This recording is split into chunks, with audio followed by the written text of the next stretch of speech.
U.S. West Texas Intermediate and International Benchmark Brent crude oil futures are trading sharply higher for a second day on Wednesday, gaining more than 2% as a hurricane closed U.S. offshore oil and gas production, and an industry report showed U.S. crude inventories decreased. More than a quarter of U.S. offshore output was shut on Tuesday due to Hurricane Sally. The American Petroleum Institute late Tuesday said crude inventories fell rather than increased as analysts expected. At 9:09 GMT, December WTI crude oil is trading $39.78, up 85 cents or plus 2.18%, and December Brent is at $42, up 85 cents or plus 2.07%. Despite the early rally, the fundamentals remain overwhelmingly bearish, so the current short covering rally could come to an abrupt end at any time after demand worries move back to the forefront. Hurricane Sally is currently crawling offshore along the U.S. Gulf Coast, moving away from oil fields while soaking the region with heavy rains that could damp fuel demand in the U.S. Southeast.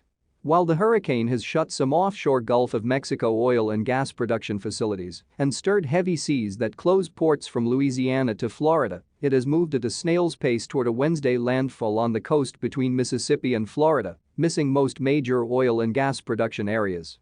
Meanwhile, Sally's intensity has lessened and is now a Category 1 hurricane, the lowest level on the scale, with 85 miles per hour winds.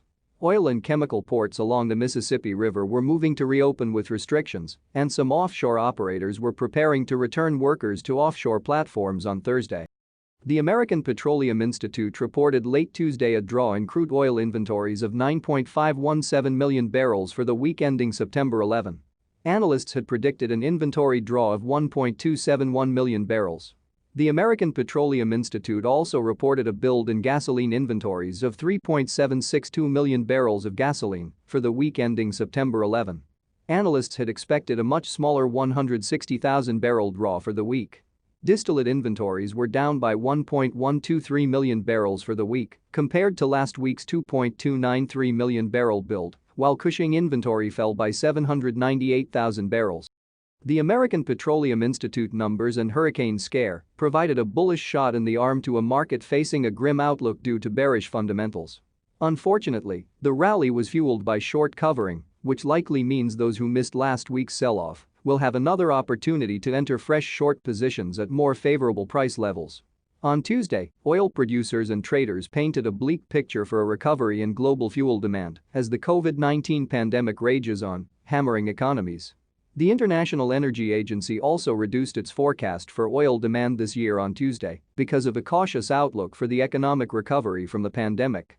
That came after OPEC said it expects world oil demand to fall more sharply than earlier forecast. Finally, imports in August in Japan, the world's fourth biggest importer of crude, fell by more than a quarter from a year earlier, official data showed on Wednesday. In other news, the U.S. Energy Information Administration (EIA) will release its official inventories data at 14:30 GMT. Traders will be looking to see if it confirms the American Petroleum Institute data.